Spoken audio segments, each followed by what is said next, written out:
always see at the horizon is London. London of the time um, was a mixture out of Germanic structures and Roman walls, because as Londinium it was a Roman city beforehand. So we definitely do have Roman leftovers at the time. How they precisely looked, we don't know, but we can assume that London Triple Gate of London. Might find an official worth his salt here. was still seen as what the Romans left behind. Um, yeah, seems like a good place to be. I beg patience all. We'll have this wreck cleaned up in no time. Keep it steady, huh?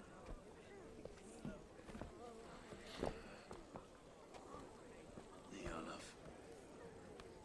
Hey, bear up, Master Ame. You'll be on your way shortly, huh? Something of a shepherd, aren't you? It can feel that way, aye. Can I help you with something?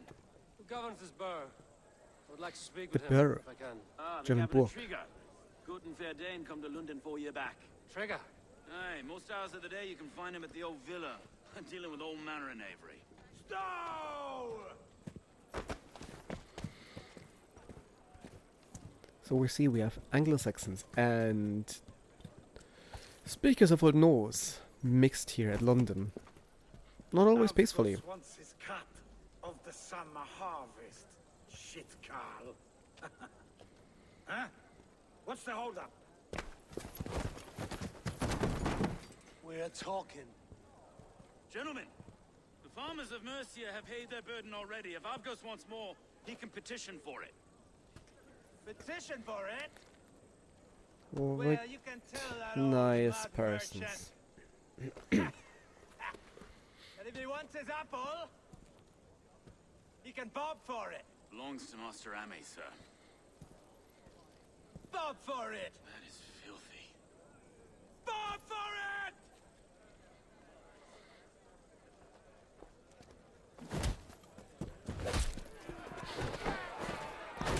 That's also a way to solve a dispute.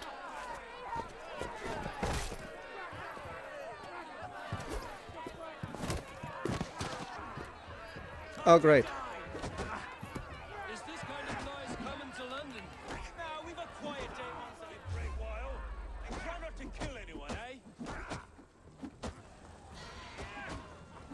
I'll run your face as a skull cap snow. Watch your head there! Gee. Eyes on your Oh, foe. that was Eyes quick. on your... Oh, it's on your four, yeah. The four was on the ground. God in heaven, you fight like the devil stolen your bread. You give some hard knocks yourself? Road, be a good lad and prick the names of those that pay their food tax, will you? Right then. You've some dealings with Governor Trigger, was that it? I will have dealings with any who can deliver fair friendship with my Raven clan. If that is you, then all the better. Ah, no. Trigger's your fellow. I'm the Shire Reeve of London's westerly half. I keep things ordered and fair. Shire Reeve is not a name that rides easy on the tongue. Reeve's my title, sorry. Stow's my name. Stow of London. No, we are not going to flirt with him. It is good to meet you, Reevestow. London sits on sturdy shoulders. To be fair, I'm not the only Reeve. There are two of us now, and the governor to boot. We do our best in these times, wild as they are. Take me to your governor, Stow. He sounds like a man worth knowing. Right then. Station filled, flock shepherded, and off to Trigger we go. Alright, now let's listen to what Eivor What is can I saying. call you? Humbler of thugs? Dane Hammer? I am Eivor of the Raven clan. We have a settlement to the north, just off the River Neen. Well, I owe you a great debt, Eivor. You're a worthy ally. So, this is London, a city built by giants. So they say. She's an old place, as early as they come. But there's a mystery here I quite adore. I was raised here, in fact.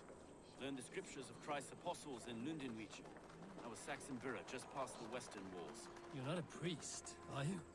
No. No, I was raised by them. And for a penniless bastard, it turned out pretty well. A penniless bastard, and now London's fearless reeve. Well, it's Trigger who saw something in me. He judges not the circumstance of my birth. His two hands, left and right, on me and a Dane-born soldier, Erke. Erke's an orphan of the last Viking horde put down in London for a season. 2 or 3 years back now, it must have been. It's through Trigger I met Erke, and now we reeves walk the city like parents looking after our children. A native son and an imported Dane. See, London's a city built of many pieces. And before we follow him, what he says is true of London of the time. But focusing on what Eivor said when entering the city, is that the city built by giants. And as... yeah, give me a second. As insignificant as this may have sounded, this is a quote from Old English texts. Yeah, okay. We do have this in one of the elegies of the Exeter book, the Ruin, talking of enta, geweorc, talking about how the castle walls decay, that they burst into rubble, that they fall down, that they tremble and crumble. And we have this also in Beowulf, in the second verse of line 2717, where he talks about seeing enta geweorc, the work of giants. And this work of giants is what the Romans left behind. And so basically saying this when entering London fits literature. It's a reference to Beowulf and the poem The Ruin. As insignificant as this line may have sounded. And this mess which we see here, basically, we have Roman ruins and then we have Angles and Danes, is also one we can assume of London. Wait. Oh. Something's wrong. Iron on the air. This blood is fresh. These were good men. What's happened here? Bloodshed. Yeah, not the Viking. London, after the Romans had left, was under Anglo-Saxon control, and as a result of the campaign of the 860s with the invasion of East Anglia, Mercia, Northumbria, the Vikings finally arrived in London, and it is said in the Anglo-Saxon Chronicle that they camped in the old Roman walls during the winter of 871. So it was probably under Viking control.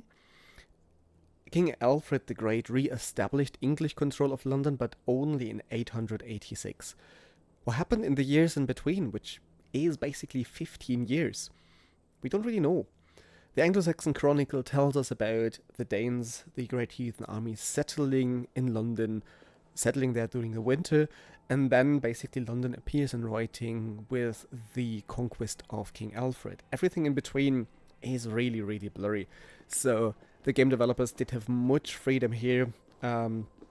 Having an Old Norse or Norse governor fits basically our frame, but there is no text telling us who was governor, who was our shepherd here. So Stow, whom we've met, which basically means place or location, and Erke, the other one, as an Old Norse name, there's no reference of those. And also Trigger, the one, or basically what is left of him we will encounter, is not recorded as a governor.